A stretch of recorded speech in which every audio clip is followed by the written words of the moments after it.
this is my farm. So this is the one that so this just yesterday I just completely flattened this farm and redid it. Really? So this was 30 minutes and I had it basically almost to this. Wow. So it takes practice to do this stuff.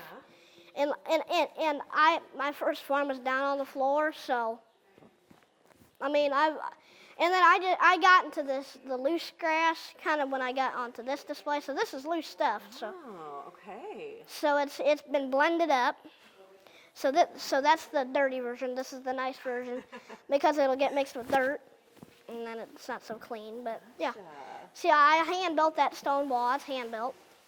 Yep. So that's scratch built. So what I did to build that is I took rocks, and then to make it look like actual like mortar, I took wood glue and mixed it with dirt to make it look like that. Wow. And that was my first stone wall, and that's how it turned out. Looks realistic. Yep. And then this is a custom truck. This is the only one there is, 1982 Chevy K30 flatbed with the original Chevy hubcaps, and the guy even put the hood ornament on it. Oh my gosh. And put the nice tow mirrors on the thing. How cool. Yep. So this is just a shout out to Midwest Model Works for building me this truck and keep it going, Midwest. So that's where I think it should go. And I also like the custom toys because they're a bit nicer than some of the Ertl stuff. Sure. Because the Ertl stuff is meant for kids that are just going to play with it. They don't really care about detail. When you're trying to get a farm that looks as realistic as you can, the detail matters. For sure. Yep. Wow. So we got the grain bin. This was 3D printed. So my cousin Brad has a 3D printer, so that's a grain pit. Yep. And then these are then I got trees, firewood, some junk. That's a handmade, a person handmade that pallet. Oh my gosh. And hand glued all the pieces together and stuff and did that. So yeah, I like the pallets. I think they're fairly cool. I need to get all this kind of fixed up, redone. I need to get my road worked on. The reason I'm not working on the road is because I physically can't reach the center. You can't, no. So that's why I need to get some more like the loose grass like this stuff and put it all along the edges and make it look real nice. For sure. Like the ditches actually. There's a thing called DCP, which is really nice semis, which that's a DCP right there. Okay. So you can see how nice it is. The wheels turn, the hood opens, it's got an interior. That's one of the best looking semis I've seen. It takes practice to do it, but it's fun to do. Once you get it, yeah. Cool. It gets my mind off of this big table. So. Yeah. And then I just built this one. So this grain cart is a real life thing.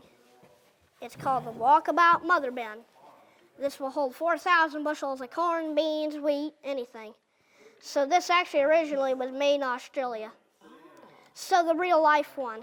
So there's a 4,000 bushel, this is the smallest, 6,000 and an 8,000 bushel.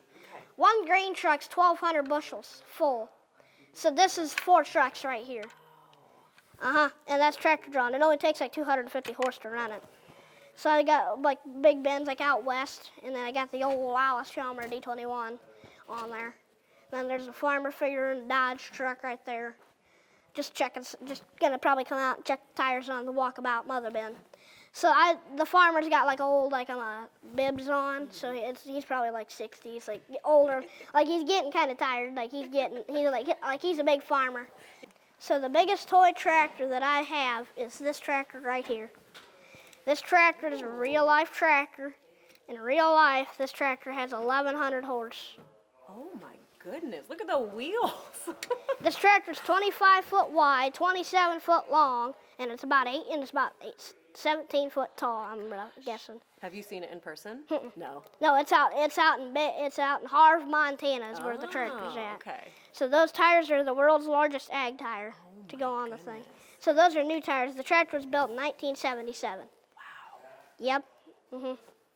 This thing will pull an 80-foot cultivator. My goodness. It's a big tractor.